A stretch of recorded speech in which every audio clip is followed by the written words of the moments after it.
Welcome to my YouTube channel. My name is Scott Mendenhall. Today we are going to give you some thoughts on the brand new Onewheel GT Rally XL. And it's a beast. Out of the box, one thing you got to do is you got to adjust the settings to get the full performance out of this thing in uphill, downhill, maximum braking power, all of those things. Just take that from me. Got it out of the box, tweaked it, so it is powerful. It is hands down the most powerful one-wheel future motion board to date. This was created in September of 2025, and this thing is everything and more than what you have heard and read about. The tire is bigger, the rails are longer, the ride is more comfortable. The bigness, if you're coming from another platform of one wheels, from let's say Pint, the XR Classic, the GT, GTS, you really don't even notice the bigness in it. You don't, the length of the rails, even the rails have a slight lower profile on the rail than the back. Don't even feel it. And I've rode all kinds of rails, from the 357s, I think they were, 352s, I can't remember now. From the WTFs to Lightning rails, rode all of those. And those I could feel the drasticness because it was drastic in the dips and the angles. This is by far the most subtle in its complementary. As I climb up a hill there with relative easiness, but more speed than I ever have. This whole section is all uphill, and I'm able to fly. It used to be where I'd have to feather it, and the kids would race me, and I would have to really lose on uphills, and it's been wonderful. Even the downhills here, this is a switchback on a very steep hill. Jacob, my friend from up north of Minnesota, came down and helped build these switchbacks with his excavators, and he was just sharing it's one of the steepest hills he's ever cut trails into. Right there you can just see the turn and the carving. The power in this board to be able to slow down yet maintain control of the board is welcomed. I've yet to hit any terrain yet where I have tail drug out of control, where I have lost control of my board. It just hasn't happened, which is welcome, because if you've rode a one wheel long enough, that tail drag down hills or down features is a bit gnarly. It's just literally plastic to Mother Earth, and it's survival of the fittest. You have no control of the board because it now is just dragging on your tail. Climbing up the switchbacks in reverse, again, new welcome feature for us around here, for me on the XL Rally, or the Rally XL, however you would like to call it. Just awesome to be able to climb this thing and go. Some are going to ask, well, what's my weight? On a good day with heavy wet clothes, $150, maybe $155. And so pretty lean. This board is so awesome. The stance, again, none of it, you just don't go, whoa, that's so weird, the size of the board. It just isn't there. What you immediately notice is the performance of the board, which is, it's all there.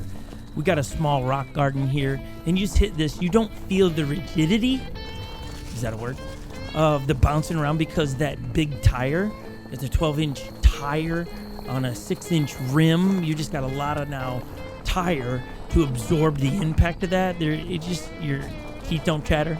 It's awesome. It's like riding on a cloud. And for all of those that are riding the big tire gang already, because you ride a platform called Vesk, that is a different operating system than Future Motion boards. It's a DIY side of things, which, if that's what you're drawn to, wonderful. Some of you are like, look, you already get what I've been riding for a long time.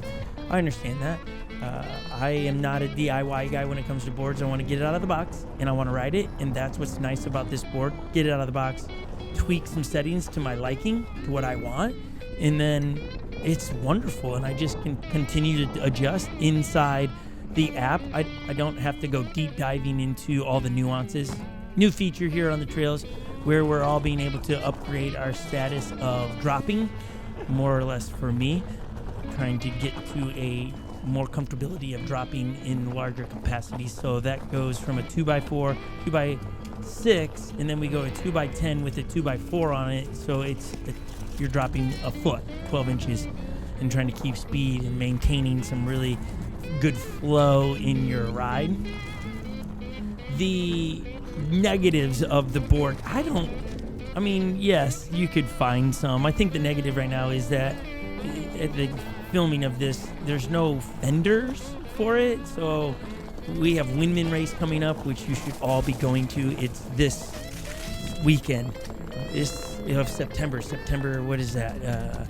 17th this weekend or something like that in Wisconsin. Go sign up. It's going to be beautiful up there. But I don't have a fender, so if it gets soupy and sloppy, I'm in big trouble. I have not spent any time doing a hack on what would I do to cover up the mud spray and things. It just might be what it is. That would be the drawback right now, is just the lack of things of that nature, which is not a negative. I mean, I love riding without a fender most of the time anyways. And so it's not a complaint, but somebody's like, can you give me a negative? Would I like to see a more beefy tire? I would play around with a more tire that has a bigger tread on it to see what that feels like in the tread. But right now, this style of performance tire from Onewheel is welcomed. I've enjoyed it here in our trails and other trails and on the street. It's been very nice. I got zero complaints. We lowered the PSI right out of the box. I'm running 8 PSI. That feels real comfortable, really enjoyable. As I just take a moment to enjoy some of the fall colors that are starting to pop around here in Minnesota, which just tells you, on the calendar, we're probably 6 weeks away from potentially having plowable snow, which is great. You can see the leaves on the ground. The power that comes in this board now, you're just obviously more comfortable at high speeds. I've not again rode it to where pushback was something crazy and out of control. I've really not sensed any pushback in the thing. Not had my nose dive, and I'm riding. I think the top speed on the thing right now has been 27 miles an hour, and I was really shocked by that.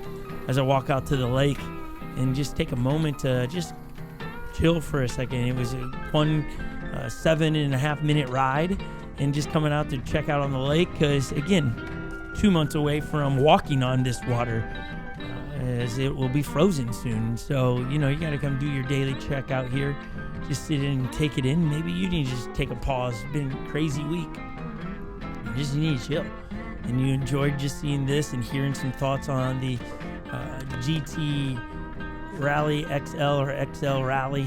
I can't remember. And you're like, should I buy it? Man, if I was to buy any of the boards right now, it would be this one. It just would. I know it costs the most, but it comes with the most power, which you're just starting out, you'll grow into. It's the safest board.